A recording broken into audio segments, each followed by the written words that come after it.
Hello ladies and gentlemen, and welcome back to Fantasy Football, and welcome to my video. We got one more game week left, and that is game week 38. We had a lot of ups and we had a lot of downs, and 2020 has been quite difficult for a lot of us. In this video, I just wanted to concentrate on my free hit team for game week 38. Now, I'm telling you right now that I haven't finished. I haven't finished creating my team because I'm recording this on a Tuesday lunchtime. There's still a lot of games left to be played, and I'm looking at that Manchester City lineup. I'm looking at the Manchester United one as well. Before I make my final decision on a Saturday or Sunday morning. So the team that you're gonna see, I'm just basically slowly building the team, building it all up and going through different possibilities, and then getting ready for the last game week. Okay, so there will be some players that is missing, and of course, depends on when you watch this video, I will have to make some changes to my team. But it's good to see where I'm at right now. That might actually give you an idea, okay? So let's just have a quick look at Game Week 37, because I did say that it's not going to be the best Game Week for me, because the team that I have, it wasn't set up for Game Week 37. I got 7 points and only one player played. I removed Calvert-Lewin and I brought in Chris Wood right on that deadline. That, it was a transfer that I spoke about on my previous video. Brought him in and he scored. And you know what, he could have got more. I was hoping for more. Sainz did not play at all. As you can see, 0. That was a shock there because I lost some clean sheet points. And on my bench, yeah, it's not looking really good so far. But I do have 1, 2, 3, 4, 5, 6, 7, 8, 9. Plus, obviously, my captain, which is Martial. 5, 6, 7, 8, 9. Let's just say my substitute player plays. That's 10. And of course, my captain to go. So a lot of points still to gain.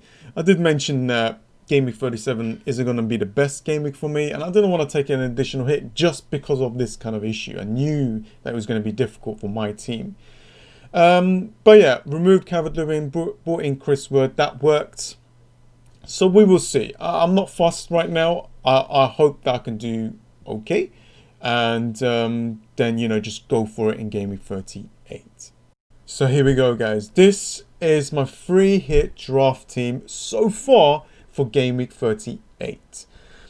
Just to let you guys know that this team that you are seeing is going to change. We still got a lot of fixtures left for this game week to watch and see what happens. Watford versus Manchester City, Aston Villa versus Arsenal, Man United versus West Ham, Liverpool versus Chelsea. Any injuries, anyone that is on form, I'm definitely going to go for that player. And of course, the press conference that we're going to get for Game Week 38 is going to be massive. It's going to be so important, because in that press conference, we might hear certain players that will definitely play. So it's essential that we listen to it.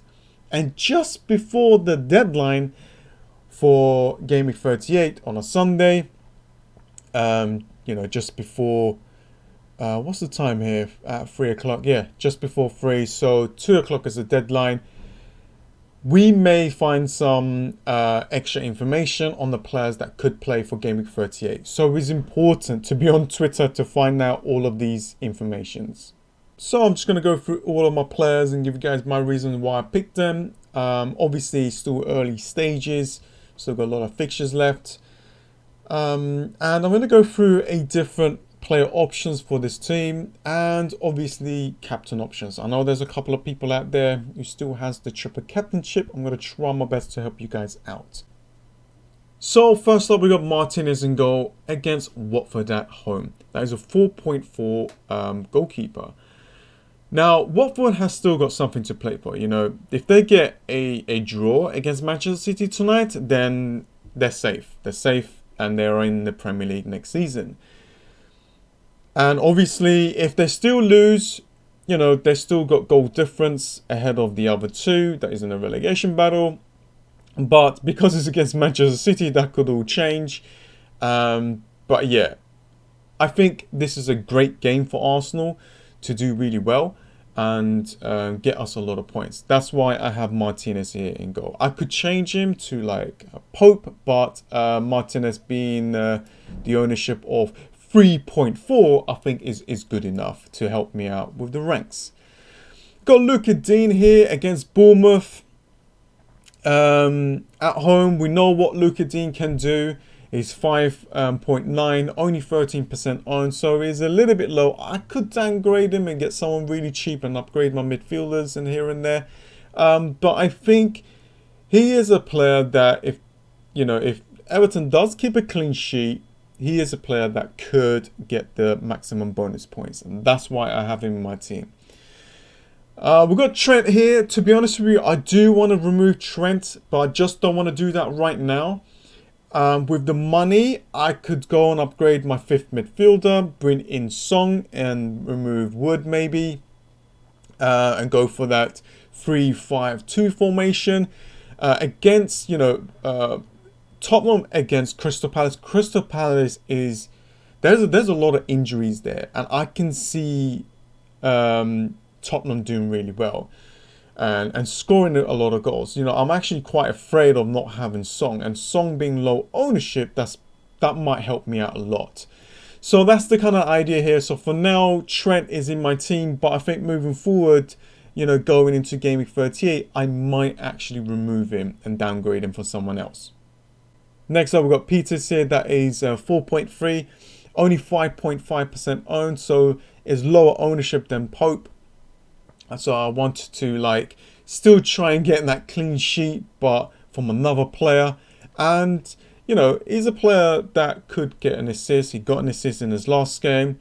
Got clean sheet against West Ham. Got clean sheet against Crystal Palace. And Brighton doesn't look like a team that is going to score a lot of goals. So I could see some clean sheet points coming from Burnley again. Next up, we've got Fernandes here against Leicester City. Now, looking at the Leicester City's defence, it's not really looking really good there. A few injuries at the back. I kept Fernandes. I removed Martial. I left Fernandes there because of the penalties and the free kicks and corners. So he could get some points. This is what I'm talking about, like players that are higher ownership that could get some returns. And I could bring back Martial. It's not a problem at all, but I want to go for other players that are a lower ownership and could get some points as well. So I want to switch a few players here and there. Kevin De Bruyne is in the same boat here, high ownership. It depends on the fixtures. It depends on the games tonight. I'm going to check this Manchester City's lineup. I'm going to see who's performing, who's benched and stuff like that. I do want to get rid of Kevin De Bruyne. So for now, I'm just holding for now, but I can see myself removing him, Kevin De Bruyne and Trent Alexander-Arnold, and actually going for it. Salah is in my team because he is desperate for goals. I can see it in his eyes. And I need to get at least Mane or Salah in my team. I'm basically going for players that has got a chance to win the Golden Boot. Salah is one of them. Now, so far, David Silva is my captain of 7.4. Like, I've removed Martial for David Silva. I know a lot of people were a bit like, hey, why you remove Martial? He's a great player. Of course he is, but there's no problem of me bringing him back, and I don't really care about the value right now. We've only got one game week left, and I want to go for it. And trust me, guys, it's not good to have similar teams. It's good to kind of switch things around when you're using a free hit, but not switching it too much. So David Silva, I'm thinking to captain him. Hopefully, he won't play tonight's game. If he does, then I will still have him in my team, but I might not captain him. I might captain Aubameyang against Watford, or maybe even Salah against Newcastle. Newcastle's defence, they've got quite a lot of injuries there as well, and they're not really performing well. Ings, he's just been performing amazingly well, scoring goals here and there, and he is a player that is going for the golden boot. And Sheffield United has kind of dropped off a little bit. Their defense is not performing well right now. They're leaking goals. You know, they lost against Everton at home, and away they don't really perform that well at away. Sorry. And for Ings, you know, he's on form, and that's why he's in my team. Chris Wood is a player that I have in my team so far. I might remove him and downgrade him to someone else to kind of upgrade one of my midfielders. I could get Martial back in my team. I'm thinking to bring in Song, so that's my kind of thought right there. 6.2 and only 2.1% owned. That is really good. That's a massive differential. So that's why he's in my team so far. But that could all change. And of course, Aubameyang. 20 goals, 4 assists at home against Watford. We will see if he plays against Aston Villa. He's on form. There is the FA Cup to look towards to. So that could persuade me to change him up and maybe bring in Harry Kane instead of Aubameyang. I could bring in Harry Kane and Aubameyang in the same team. But we'll see. This is just the first thoughts. It's not 100% complete. You know, there's still a lot of players left. I still need to downgrade my substitute bench, but I do want one plain bench at least just to make sure. And I might get a goalkeeper that actually plays. So we will see, because you never know. There could be some rotation there that might give another goalkeeper a chance to play in the last game. You know, I've got a few differentials here. David Silva, Wood. Aubameyang's kind of a differential, even though it's 20%. I'm looking at my defense. That could get me a lot of points. That is a differential as well. And I need to look at removing Kevin De Bruyne and Trent to help me out a little bit more and going for those players that is going for that golden boot. So that's kind of the strategy that I'm going for. If I can get into the top 100k, I'm happy. For me, as long as my research helps you guys out and giving you guys like updated versions and updated information, that is the goal for this channel.